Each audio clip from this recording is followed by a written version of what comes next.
TC Title Guy Podcast. Very, very awesome, unique, interesting interview today. I'm really excited to interview my title sales coach out of Washington, D.C., the D.C. Title Guy the D.C. Title Guy. He is not only a title sales uh, you know, higher end person in his market. He's built up to that standard. I hope to get to that standard at one point. But he is also a coach, and he coaches people across the entire nation. I connected with Wade via YouTube. We've actually never had a chance to meet each other. I hope to one day.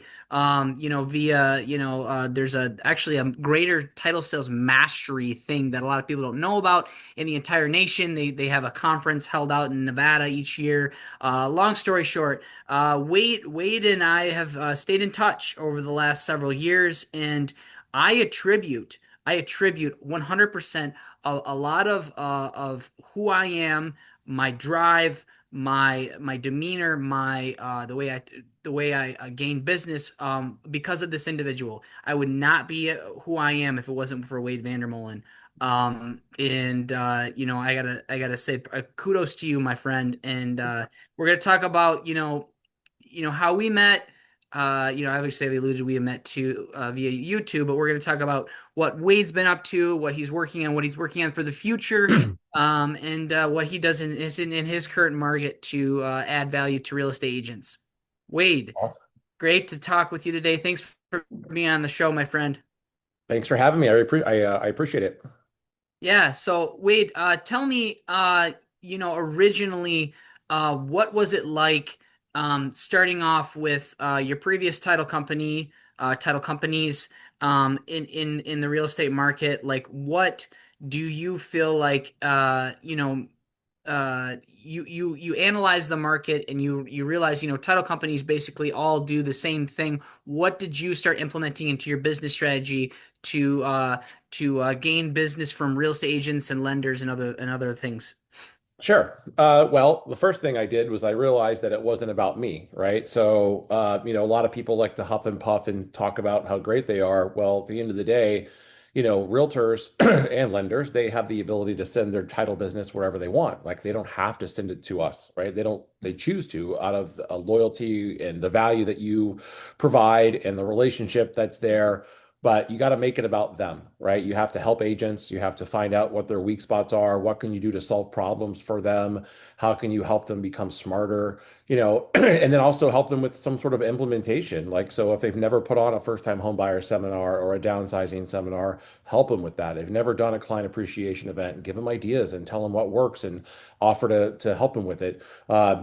Just a little bit ago, I pulled some information for a lender client of mine of people that have VA loans, right? Because VA loans are very popular in the DC market because of, big military and all that stuff, government. And people that have certain interest rates above a certain percentage. And he wanted phone numbers and emails for those people so he could reach out to them. And of course, I gave him that information and I got it to the right spot so that he could, get more refi business. I have another realtor who just reached out and he has a zip code and he has single family homes and he wants to target certain properties and I'm able to do that for him, right? And say, hey, look, I want to put you in the best position possible to get more business, whether that's with farming or with your database or getting referrals or with video, with AI or whatever it is that you're trying to do. But my goal is I want to learn and know as much as I can about all of these things so that I can go teach that back to my agents to make them better at what they're trying to do. And then because of that, right, that creates a relationship where they see the value. And then because they see the value and they see the help and that I'm not making it about myself, I'm making it all about them, that they want to send business to me, right? They want to reward me for the work that I've done to help them. And it kind of flips the script. So, I mean, you see a lot of title people or lenders or whatever, and they'll be posting stuff on social media and they make it all about their title company. They make it all about them. I'm like, look, if we know that what title companies basically do are all about the same, you can't say, hey, look, I work at the best title company in the world, because guess what? The title person down the street is going to say, I work at the best title company in the world. So you don't make it about yourself. You make it about them. And once you do that and you help them, it'll secure business, it'll secure relationships, and you'll have a lot of deals coming your way. And I, we can sit here all day long and we can talk we can talk about how much and how successful our approach is to the industry because that's great and all, but let's talk testimonies here. I could tell you when it comes to attributing from what I've learned from you, and then it's not only what I've learned from you, but just the whole concept of adding value, giving back, thinking about them first over my over me. And with that being said, I can definitely confidently say that I've grown a book to $1 million in business, roughly. I've grown in the last, let's see, my third year into the industry. I've grown our platform to a 35 to 40% growth each year. I don't know when this is going to plateau off, but if we do 30 to 40, 35 to 40% growth each year going forward, I mean, my goodness, we're gonna, and then the really nice thing is one thing I've learned. I don't know if this was necessarily from you or not, but like all these other title companies, they don't have with the affiliate business agreement joint venture model. I've talked about that in some of my other shows.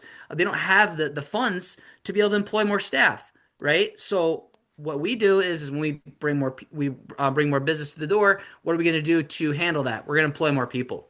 So That's good. Yeah, that's what it's about. I mean, look, and I've obviously written articles and shot videos and talked about, should you do a joint venture? Should you not? Like, what's the benefit? What's not the benefit? And people have to decide how they want to run their business, right? I mean, the pathway to easy business is joint venture, right? It's you're securing business, but you're also cutting your nose off a little bit and you're taking a haircut on revenue, and you're also probably underpaying your sales staff who bust their butt to go out there and represent your company. Or you can go the harder route, which is all the things that I'm talking about, but larger upside, bigger growth, more revenue. You keep your money. It's about the relationship, right? And not about who's paying what for what. Uh, and to me, that's I've always chosen kind of the more harder route with what I do. Like I moved to DC from Phoenix. I didn't know anybody when I moved here. I didn't have to, I could have chosen to not pursue my relationship with my now wife and just stayed safe, right? I'm from Iowa. I moved to Phoenix from Iowa. I didn't really know, I only had one friend when I moved out there. I didn't have to do that. I could have stayed home locally, didn't do that. So, I mean, I think if your mindset is aligned with what your values are, right? Your values are, I want to be good, I want to be great, I want to grow my business, I want to be successful, I want to have all these things, and you can align those things together, you're going to see a lot of success in whatever you're trying to do, right? Whether you go to the gym all the time or if you want to be the best realtor in your market or whatever. But, if you say your values are growth, but then really what it is you just want to be comfortable. So that's not going to work, right? So you gotta get uncomfortable. You gotta embrace the suck. You gotta embrace the uncomfortable. So that's why it's good to align yourself with someone like yourself in your market, because if you're willing to do the uncomfortable thing and if you're willing to do the hard thing, and you're out there working with your agents, you're going to pull through for them, right? You're going to help them. You're going to do all these good things for them, and they're going to see the benefits of your hard work, and they're going to reap rewards of that, right? So, like for instance, if I can help my people get in front of the right potential sellers or people that need to refinance, or I can help them optimize content that puts their face in front of more people on the internet, and I can actually walk them through it, show them do it, and then that turns into someone like let's say if you were a seller, right, and you reached out to me and as an agent, like that's a deal, right? That's a ratified contract. And then obviously I'm working the relationship to get more referrals from you. And that one video that I shot on YouTube turns into multiple transactions, and the title rep showed you how to do that. Like, that's the missing piece. And I think, realtors, if they're looking at the easy road of, hey, look, I got a joint venture and I get a little check and it's fine. Like you're missing out on the way bigger picture, big time, in my opinion. And I wanted to, something that there are multiple things that you have said to me in the past when I do some of your Zoom recording classes, in recent months, that not everything you have to say it resonates with me because I've heard it before.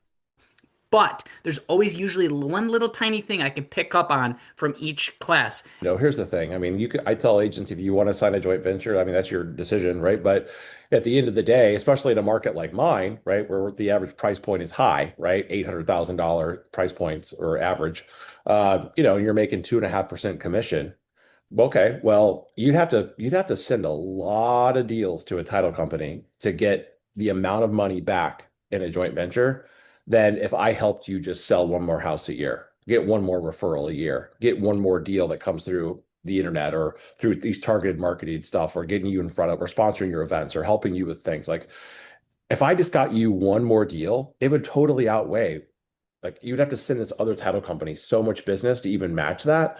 And then hoping that the people don't take your business for granted because you're in a joint venture and you're supposed to send it there versus, you know, like I got three contracts that came in today, all good price points, and I have another $2 million deal that should ratify today.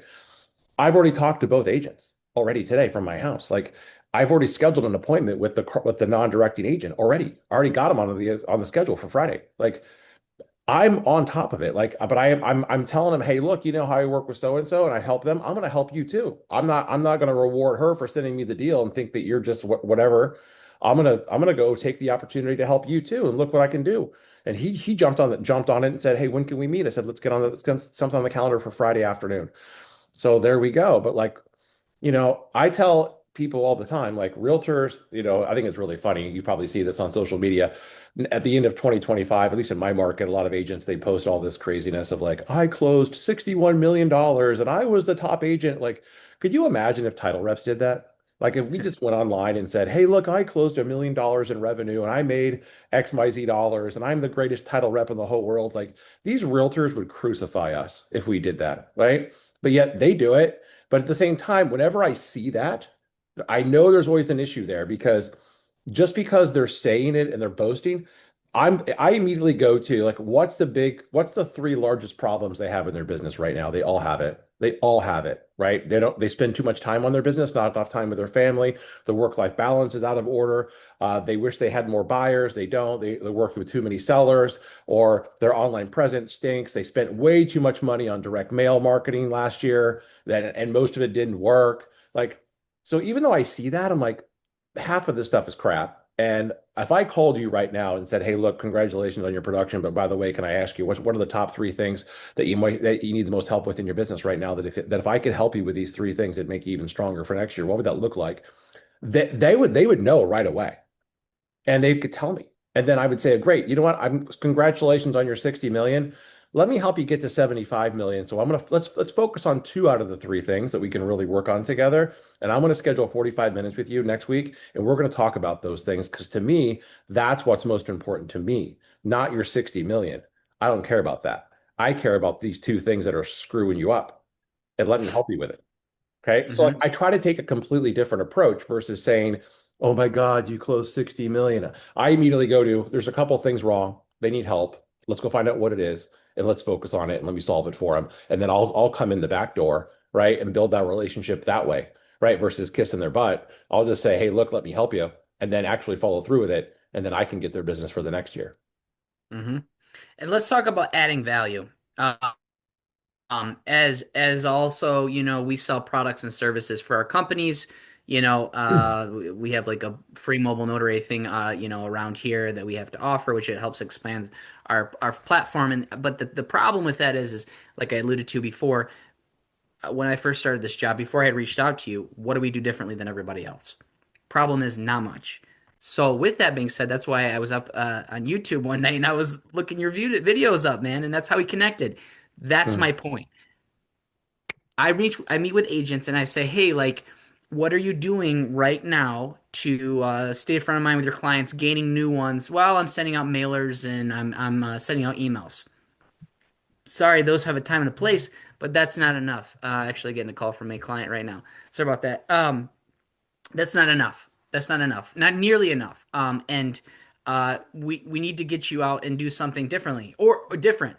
Or additional to that, I have some clients that have done 5 million in the last year, and they said, "Well, Alex, I probably lost out on $3 million this last year." And I said, "Why is that?" And they say, "Well, they didn't see that I was an agent on social media." So you saw that they posted that they sold their house, but you weren't that agent. But you feel like you would have been had you, because you feel like you had that kind of relationship, had you posted on social media that you were an agent. Said, or like, let me go through your social media, right? Nobody knows you're a realtor. Why do you think that is? There's no content on here. Post once in a while, about whatever, like buy or sell market information, stuff like that. But you really got to be out there talking. And so that's my point. And that's why, above all things else of how I've connected with Wade is definitely video. And case in point, that's how me and him met. So is there anything you want to touch on that, Wade? Yeah, I mean that's goes along to my previous statement of like values aligned, what you say versus what you actually do. It's like, well, yeah, I want this and my goal is X and I want to make money. I want to be this top person, but then I'm like, okay, well here are the hurdles you got to jump to do it. And then they're like, well, be in front of a camera? Ugh, I don't want to do that. Maybe Grow this my market social isn't for media? you. Yeah, grow my social media following. Ooh, Yeah. start a YouTube channel. That sounds hard. Like, it's like, well, it's not really not. Your issue is you just don't want to take the steps to do it. Like, if you know that most agents in your market don't do a certain thing, you should do that thing, right? That's how I look at it. If I know that most title reps aren't shooting video content, I shoot video content. If I know that there's no other title people in my market who write for a Real Producers magazine, I've been writing for that magazine since 2017, every month. I don't get paid to do it. I just do it because it helps get me in front of a bunch of agents. And then they feature me in the magazine every once in a while, which they did actually this month in January. I got a big spread. But the thing is that agents say something and then what they actually want, they'll say what they want, but then they don't actually do it. Like, there's nothing wrong with sending out direct mail, but who are you sending it to? Like, and then what's the message? I tell agents all the time, if I was sending out direct mail, first off, come to me so I can get you the exact, hey, they lived there 10 years, it's single family, they have 50% equity, whatever the criteria, I can get you the exact information of who you need to market to. I would shoot a YouTube video speaking directly to that homeowner, right? I would then put a QR code in the middle of the postcard that says, "Hey, to watch my latest video on what it would look like to sell your home in XYZ subdivision or in our market or whatever it is." Like, scan it. Everyone is used to COVID where it was like, hey, scan the menu or scan this with their phone.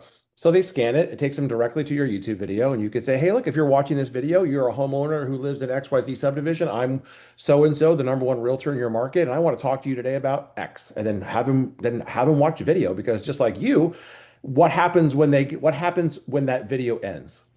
They might look to see if you have other videos. So then they watch two or three or four or five or six of your other videos and they're like, hey, this person knows the Binge. market. Yeah, this person's awesome. And Yep. now in your video, you might say, hey, if you want to book time with me to discuss what's selling your home or just what your market home and sell for in today's market, there should be a Calendly link below in my video description. Click on that and you can schedule 30 minutes with me. And then they do. Now, so I tell agents, what is that? All of that is top of funnel, right? That's all top of funnel. Then they schedule. I have two people I'm meeting with on Friday. They scheduled through Calendly, right? I have a Calendly on my website. I put Calendly in the description of all my videos. I'll post something on social media, my stories with a Calendly link, and say, hey, if you want to know more about how I create classes for my agents just like this, schedule time with me. And people do, right? It's all top of funnel stuff. So like if I can say I'm doing it, here's the results I've gotten. Let me show you what I'm doing. That's gotten me all these people that have reached out. That's all social proof, right? The agents are like, huh, he's not just saying these things. Look, this guy's actually doing it. So then they're like, well, can you show me? And then you're like, yeah, but let's talk about working together on your ratified contracts so we can start building that relationship and closing deals over at my title company. And whenever I frame it like that, they're like, that's an easy one, man. Versus a title rep saying, hey, I'd love to get your next deal. Like if I can come at it from the angle of like, look, let me show you what I'm doing that's working that can work for you to get you buyers and sellers and save you time and money, right? Versus sending out 1,000 postcards, you could send out 425 to the right people with the right message. And here's a better strategy versus just trying to convert them off the postcard, shoot a video, get them over. But hey, look, for me to do that, I also want to talk about us closing deals over at my title company. Can we do that? It's an easy trade-off. They're going to say yes 99% of the time. And if they say no, you just walk away and go talk to the next agent who's producing.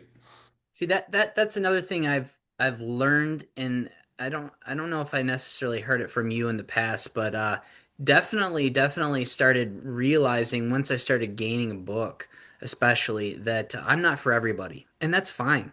That's fine. That's completely 100% fine. We're completely licensed in the entire state. Like, obviously, I focus on the Northwest Michigan area, but you know, I don't have to be for everybody, and that's completely fine because I don't know if you've seen my content in the past, but like there's an issue in the real estate industry. I guess I wouldn't just say northern West Michigan area, but it's a client's best interest kind of thing. I don't really want to dive into all that because I've alluded to that in the past.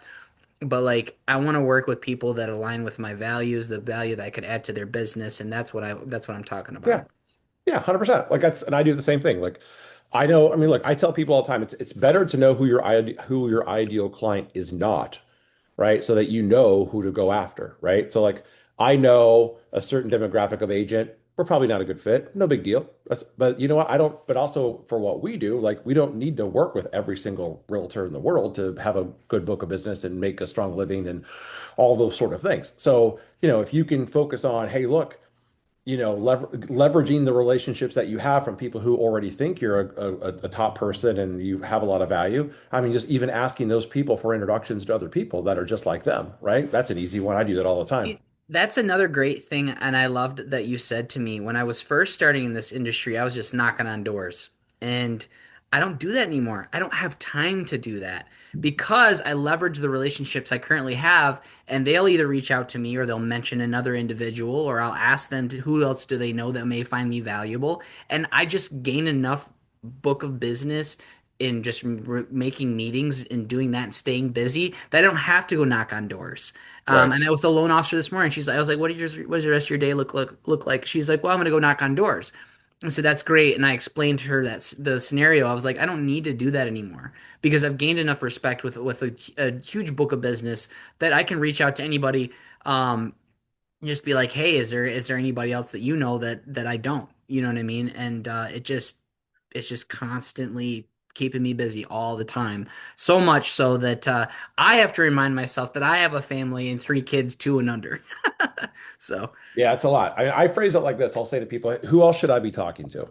Who else should I be talking to? And they'll be like, what do you mean? I'm like, who else should I be talking to that can find value in what I offer and what I do? Is there another agent in your office? You have a preferred lender you like to work with? Like, who else should I be talking to? And they're like, you know what? You should be talking to, and they usually give me a name. And I'm like, great. Can you connect us over email or text message? Either one's fine. I'll take it from there. see, that's one thing I don't know how you do it, Wade. Maybe I need to learn something right now, and this is completely authentic to our listening audience. I struggle with that. I'll have that connecting text messages with all three of us. I'll have that email with all three of us. But the problem is I have a hard time getting that individual to respond that I don't know. Really? Most of the time, 9 times out of 10, usually I haven't done this in a while, the other way, but 9 times out of 10, what I've had success with doing is making that other person feel comfortable by setting a meeting with all three of us. What do you think? Yeah, you could do that. I mean, typically, I mean, I personally haven't had a big issue. I mean, because typically the person who's introducing me is usually says something like, they'll throw something in there. Hey, look, this is Wade. He's my title guy. Like, he's awesome. He's helped me really expand my business. I think it's worth you having a conversation with him. Wade, meet so and so. Like they'll kind of like phrase it like that. So it's not just, hey, here's the contact information. Like I'll say like, hey, can you put something in there like that kind of talks me up so they know that I'm legitimate. Yeah. Yeah. Yeah. And then usually I'll quick text back and say, thanks for the intro. Hey, I'm taking Alex off the text chain. Hey man, let me know when we can hop on a call for 10 minutes. So I try to schedule a phone call right there. I'll say, hey, look, Okay. thanks for this. Hey, let me know when we can schedule a time to talk for like 10 minutes on the phone. And then I once I got get you. him on the phone, then I schedule the in-person appointment. Okay. Okay. Maybe I'll try that approach going forward rather than okay. I'll do that then. Okay.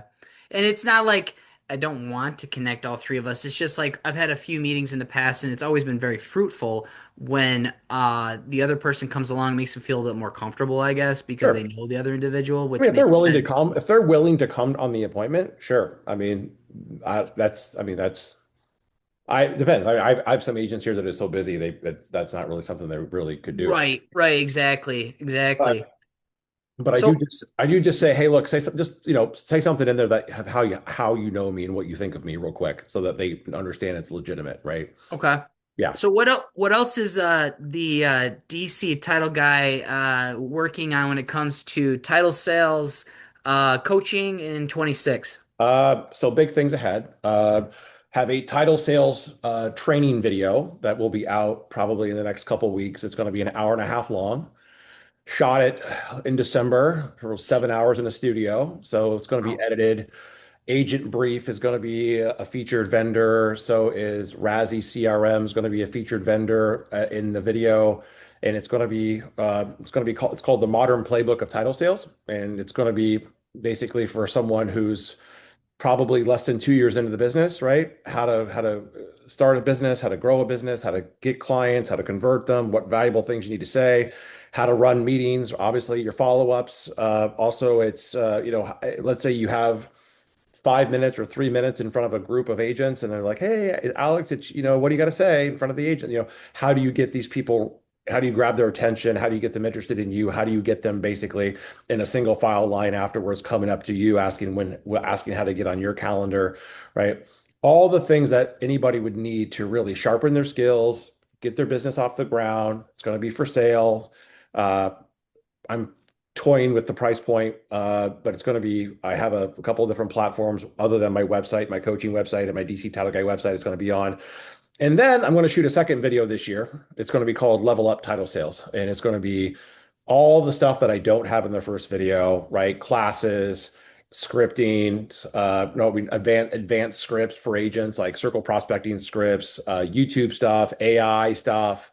It's going to be like all the high level things that you would need to like really like get a top agent, a top team interested in talking to you, and then to convert them over. So, yeah, and then obviously I'm trying to get more speaking gigs. I got a San Francisco guy in San Francisco, the number one loan officer in San Francisco. Him and I are coordinating right now and doing an event together actually in DC. He's a super famous guy. He's friends with Ryan Serhant in New York, if you know who Ryan Serhant is.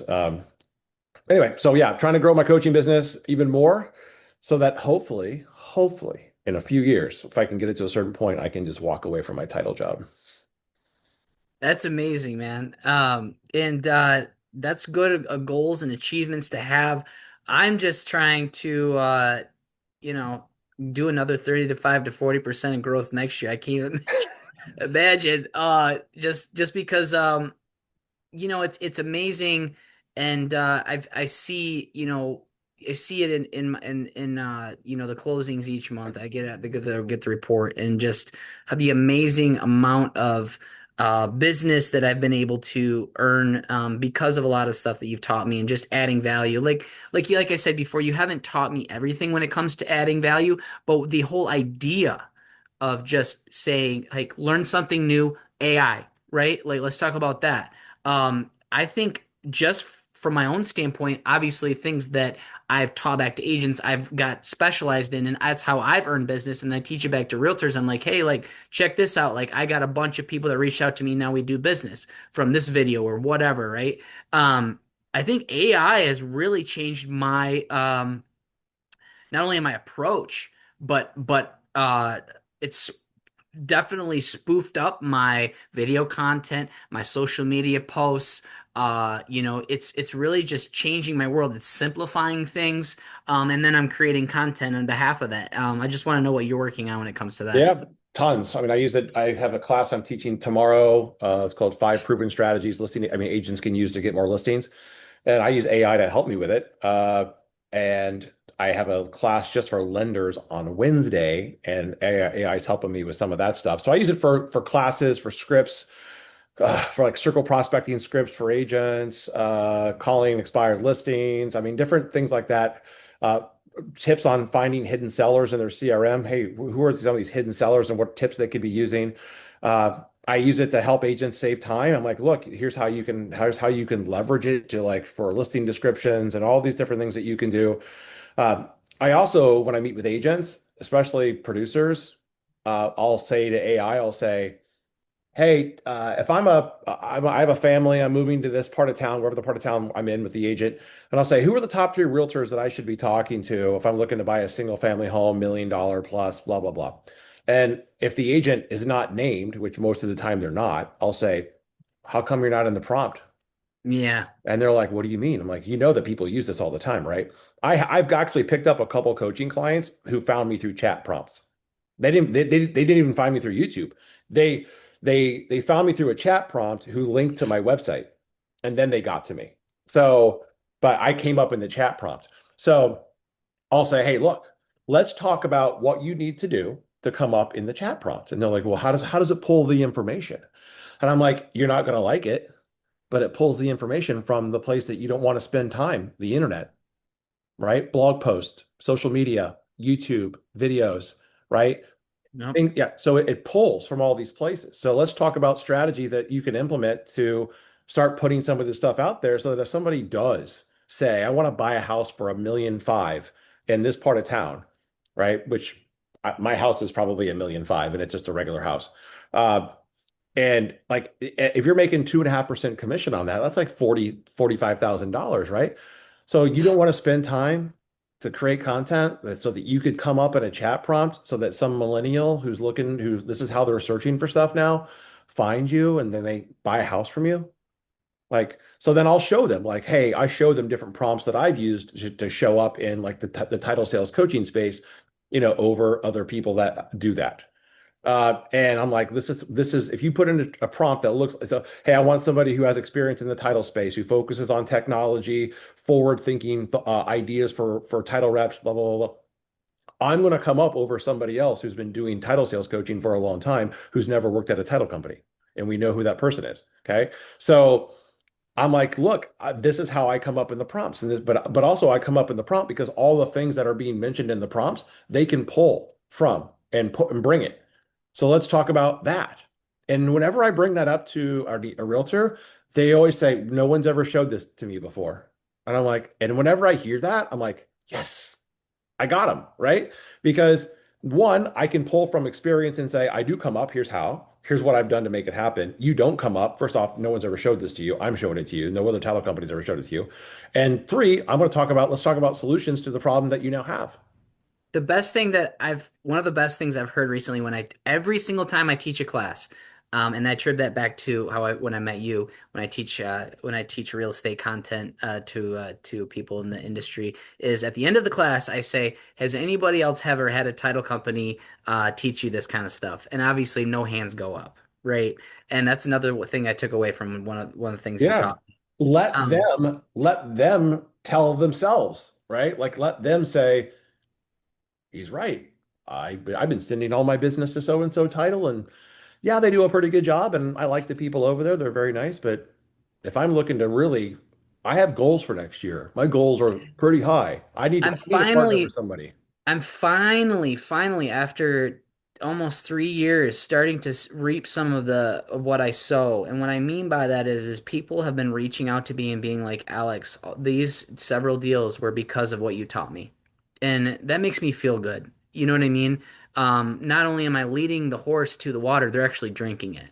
Not Yeah, every single agent does every yeah. time, but So when I talk to title reps about, especially with the coaching space stuff, is, I'm like, look, title tools are great, but what if, because this has happened, right, in other states like California, New York, where they've really limited what title people can actually do from like certain things. Like, what if your tools were taken away from you tomorrow, right? And what was left was just you, right? You, your ideas, your thoughts, what you can offer these people through whatever. What would be your top two or three strongest value propositions? And a lot of times they're like, because they lean so heavily on these tools that are given to them by their companies that like they don't take the time to actually come up, generate the ideas, learn certain things. Like, hey, look, do you know how to set up Facebook ads for $1 a day for an agent if they wanted to promote their listing? No. Well, you should go learn that.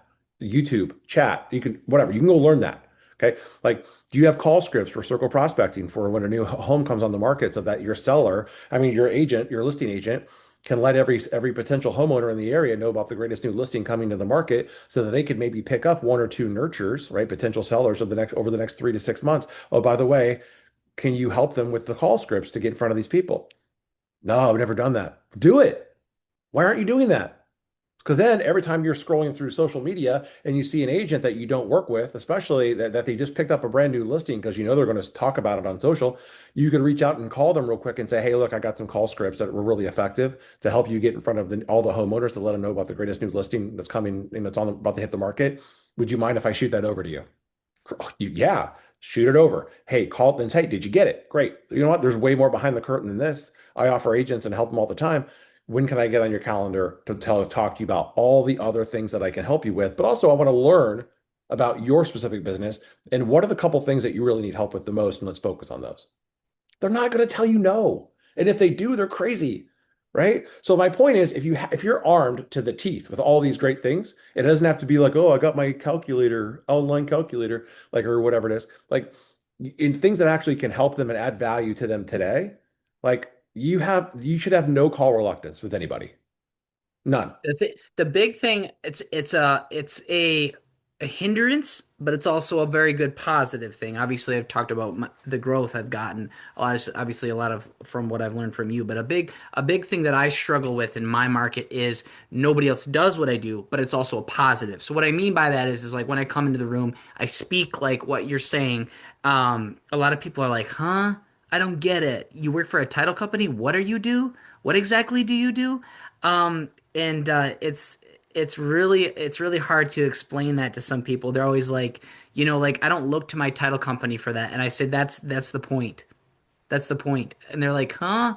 You know what I mean? And so Yeah. that's the thing I struggle with because nobody else does what I do, which is great because it helps me be different in my market and it helps me gain a lot of business, but I also struggle with that as well. Yeah. Well, I mean, look, if I had an agent who said I don't look to my title company for that, I would say, well, it sounds like they're letting you down. So, yeah, I mean, look, I rarely talk title to any of my agents. I mean, we have four processors, four escrow officers, we have two attorneys on staff. So, I mean, if they have a title question, even if I know the answer, I just direct them to the attorney, right? Or I'll direct them to the escrow officer because I want them to have a relationship with them too. I'm not everything. I'm just part of the piece. Right. So, but at the same time, I'm not very rarely am I talking to them about title. Sure, I'll talk. Hey, we're like I had this $2 million deal. The guy's like, yeah, we want to close in a certain part of town. Do you have a closing location there? I said, we don't, but we have shared office space. We can get. I'll talk about all the other stuff, but like I don't talk title. I talk to them about their business. And maybe I've told this to you, or maybe I haven't, but when I talk to agents, I'll say to them, hey, look, tell me about the relationship you have with your title company when you don't have any deals going on together. Right. And they're like, what do you mean? I'm like, tell me about that relationship. Are they reaching out to you proactively to help you potentially get more business? No. Then we should talk because that's the relationship I can afford you. And they're like, it makes them think. They're like, oh, huh. Yeah. Look, yeah, sure, we'll talk when you have deals together because we have a deal together. But like, I want you to have deals with us all the time. So like when we don't have deals together, I'm going to be like, tell me when your next client appreciation event is. What's the one thing or two things that I can help you with right now? Like, what are you trying to focus on? Hey, look, I got a videographer. I'm going to shoot some video content and I paid for part of it. Do you want to come shoot a couple videos with me? Like, whatever it is that I'm trying to do to help them, get out of their comfort zone and hopefully get in front of more people to expand what they're trying to do. I bought 6 loan officers over the winter, Christmas, who are clients of mine, big ones. I bought them all hoodies that said, ask me about mortgages, and I sent it to their house. My title company didn't pay for that. I paid for that.